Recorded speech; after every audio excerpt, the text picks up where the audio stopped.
Are you exhausted, on edge, overthinking everything? That's not your personality. That's a dysregulated nervous system. If you find yourself reacting fast and regretting it later, lying awake, replaying conversations, pulling away from people, but still craving connection, no, nothing is wrong with you. Your nervous system may just be stuck in survival mode. And today I want to talk about the signs that you're dysregulated, especially if you're navigating stress, divorce, caregiving, midlife reinvention, or simply years of holding it all together. Because you cannot rebuild your life from a dysregulated state. So, what is dysregulation mean? Let's simplify this. When you're regulated, your nervous system is flexible. You can focus when you need to focus.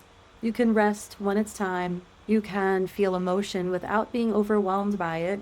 Regulation doesn't mean calm all the time, but it does mean you can move in and out of stress and still return to baseline.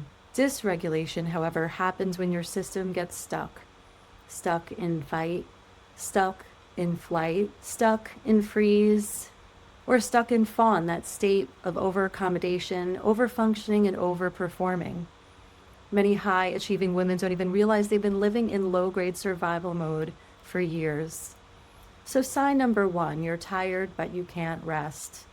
You're exhausted, but when you finally sit down, your mind won't stop. You scroll, but it doesn't soothe. You watch something, but you're not actually there. You wake up in the middle of the night with your brain fully online. This is a nervous system that does not feel safe powering down. Your body is still scanning, even if nothing's happening. Sign number two, you're hyper aware of everything. You notice tone shifts immediately.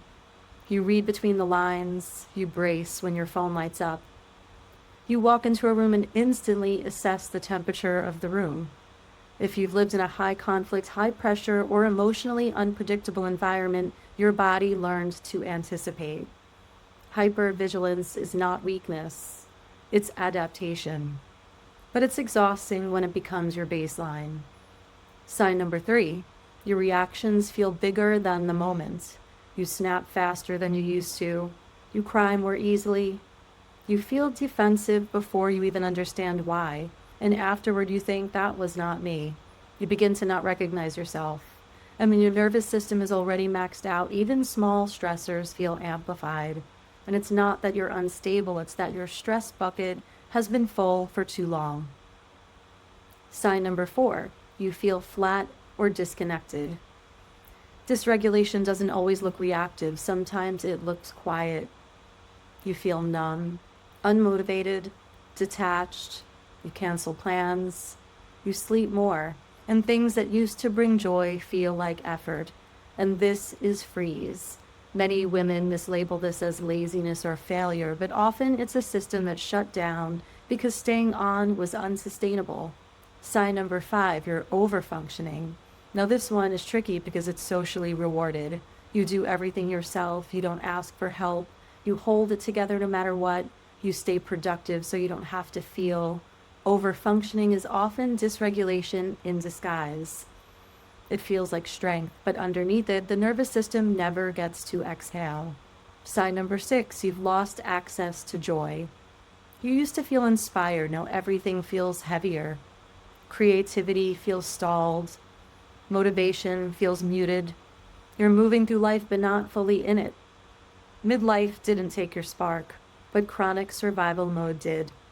And when your system is focused on safety, it deprioritizes pleasure.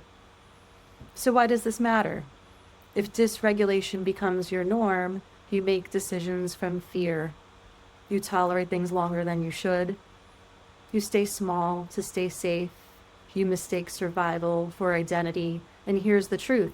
You cannot rebuild your life from survival mode. You cannot access clarity, intuition, or power when your body feels under threat. Regulation isn't indulgent, it's foundational. So some gentle regulation tools that I suggest, and if you recognize this in yourself, start small. First, begin by lengthening your exhale. Breathe in for the count of 4 and exhale for 6 or 8. Longer exhales signal safety. And secondly, they orient you to your environment. Look around, name 5 things you see. Feel your feet on the floor. Place one hand on your chest and one on your belly and slow the breath. Allow your body to feel supported by your own touch. Regulation isn't about forcing calm. It's about teaching your system that the emergency is over. So if any of this resonated with you, I'd love to know. Comment regulated below if you're beginning to see your experience differently. And if you're in a season of rebuilding, whether that's after divorce, burnout, or simply years of putting yourself last, this work starts in the nervous system, not in willpower, not in productivity, in safety. You deserve a body that feels like home again. So again, if this resonates with you, comment below, and please subscribe to my channel for more tools and tricks about yoga therapy and nervous system regulation.